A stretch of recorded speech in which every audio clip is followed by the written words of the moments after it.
পাকিস্তানের ভাইরাল মটির চালের খিচুড়ি যে একবার খাবে বারবার খেতে চাবে। মাংস বেশি চাল কম দিয়ে এই খিচুড়িটা রান্না করতে হয়।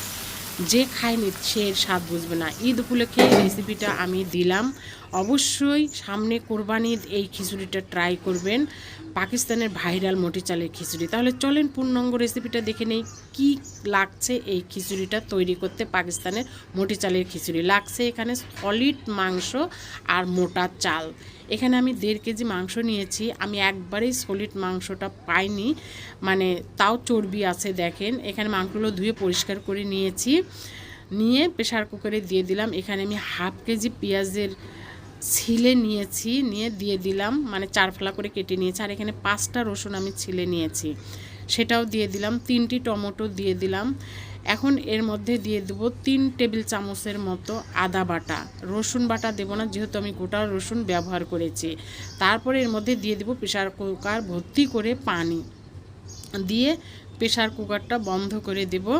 আর এখানে দিয়ে দেব কিছু গুঁড়ো মশলা দিয়ে দেব লবণ, হলুদের গুঁড়ো, তারপরে দিয়ে দেবো এখানে ধনিয়ার গুঁড়ো, দিয়ে দেবো গরম মশলার গুঁড়ো। জিরের গুঁড়োটা এখনই দেবো না, ওটা পরে দেব। এখন ঢেকে রেখে দেব। দিয়ে দিলাম মরিচের গুঁড়া। এখন এটা সেদ্ধ করার জন্য দিয়ে চাউলের কাছে চলে যাব। আমি কোন চাউলটা ব্যবহার করব। আমি চাউলের মধ্যে নিয়েছি আমন চাল, মানে ঢেকি ছাড়া চালটা। তারপরে নিয়েছি এখানে আমার ঘরে আর একটা মোটা চাল ছিল, আউশের চাল। এই চালটা অনেক দিন হয়ে গেছে, এই জন্য সাদা চালটা ব্যবহার করব না, করব লাল চালটাই, ঢেকি ছাটা চালটাই ব্যবহার করব। আপনাদের ঘরে যে চালটা আছে আপনারা সেটাই ব্যবহার করতে পারেন। আমি এখানে ঢেকি ছাটা চালটাই নিচ্ছি। আর এখানে মুগের ডালটা আমার ভাজাই আছে। আমি এখানে 3 পট মুগের ডাল নিয়ে নিলাম, 3 পট চাল নিয়েছি, 3 পট মুসের ডাল নেব, 2 পট বুটের ডাল নেব।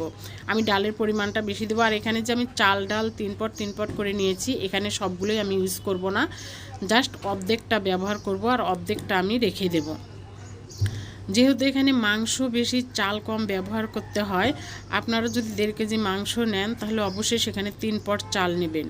আমি কিন্তু এখানে 3 পট, মানে চালের ডালে এখানে আমি 5 পট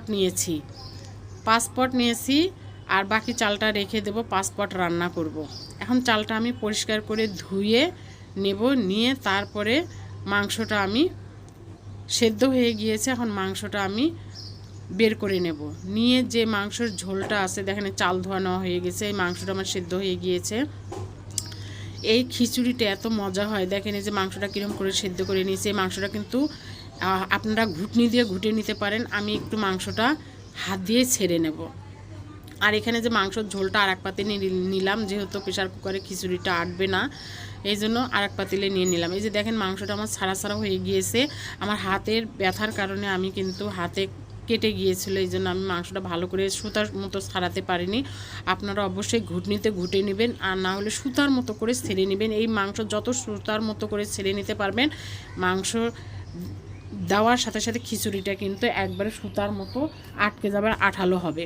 এখানে দিয়ে দিলাম কাঁচা মরিচ, দিয়ে দিলাম ধনিয়ার গুঁড়ো, জিরের গুঁড়ো, একটু হলুদের গুঁড়ো, আবার একটু শুকনো মরিচের গুঁড়ো দিয়ে এটা ভালো করে নেড়ে চেড়ে ঢেকে রেখে দেব। দেখেন খিচুড়িটা কিন্তু আমার সিদ্ধ হয়ে গিয়েছে। এখানে আমি আবার কি করব, ঘুটনি দিয়ে ঘেটে নেব যেন মাংসগুলো ছাড়ায়। তারপর আমি বলেছি আগে যে আমার হাতের কাটার কারণে আমি মাংসটা ভালো করে সুতার মতো ছাড়াতে পারিনি, এই জন্য আমার মাংসর খিচুড়িটা অত সুতার মতো আটকে যায়নি, আঠালো হয়নি অত। আর এখানে দেখেন ঘি দিয়ে দিলাম, ঘি দিয়ে পেঁয়াজটা বেরেস্তা করে নিলাম। আর এখানে আমি গার্নিশ করতেছি যেন উপরে খিচুড়ি কালারটা অনেক সুন্দর আসে। আপনারা জাস্ট ওই পেঁয়াজ দিয়ে বাগার দিতে পারেন। আমি এখানে একটু সৌন্দর্যের জন্য নাগামরিচ, ধনিয়ার গুঁড়ো, জিরের গুঁড়ো আর হচ্ছে একটু শুকনো মরিচ, মানে চিলি ফ্লেক্স, পেঁয়াজ বেরেস্তা দিয়ে দিলাম। দিয়ে দেব ধনিয়ার পাতা। এটা কিন্তু আমি সৌন্দর্য জন্য করতেছি, আপনারা স্কিপ করতে পারেন। যেহেতু এটা আমার রেসিপি, আমার একটু ছোঁয়া তো থাকতেই হবে, বুঝতেই তো পারতেছেন। এই জন্য এখানে সব কিছু দিয়ে, যে মাংস একটু ঝুরা রেখে দিয়েছিলাম, সেই মাংসটা উপর দিয়ে দিলাম। এখন দিয়ে দেবো সেই পেঁয়াজ বেরেস্তার বাগারটা। এই যে বাগারটা দিয়ে দিলাম। এখন দেখেন কত সুন্দর দেখা যাচ্ছে, তাই না?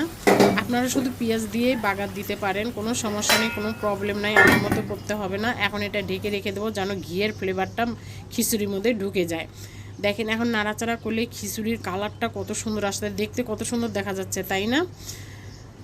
এই খিচুড়ি অবশ্যই কোরবানি ঈদে ট্রাই করবেন। ঈদ উপলক্ষে রেসিপিটা দিয়ে দিলাম, আপনারা অবশ্যই ট্রাই করবেন। আর এই মাংসটা কিন্তু আমার এই গোটাই থেকে গেছে। আমি আগেও বলেছি আমার হাতে কাটা ছিল যেন আমি মাংসটা ঠিকমতো ছাড়াতে পারিনি। দেখেন কতটা, এই যে তাও আমার মাংস দেখেন সুতোর মতো হয়েছে। সম্পূর্ণ মাংস কিন্তু এটা, অন্য কিছু না, দেখতে পাচ্ছেন। আর এটা খেতে এত মজাদার, যারা খাননি, যারা করেননি, তারা অবশ্যই ট্রাই করবেন এই কোরবানি ঈদে। এটা অনেক মজা, পাকিস্তানি ভাইরাল মোটি চালের খিচুড়ি। মোটি চাল মানে যে মোটি চালের খিচুড়ি, মাংস বেশি, চাল কম। ধন্যবাদ। ভিডিওটা ভালো লাগলে শেয়ার করে দেবেন, ইউটিউব চ্যানেলটা সাবস্ক্রাইব করে দেবেন, পেজটা ফলো করে দেবেন। আসসালামু আলাইকুম। ভুলতে টুলে ক্ষমা দৃষ্টিতে দেখবেন।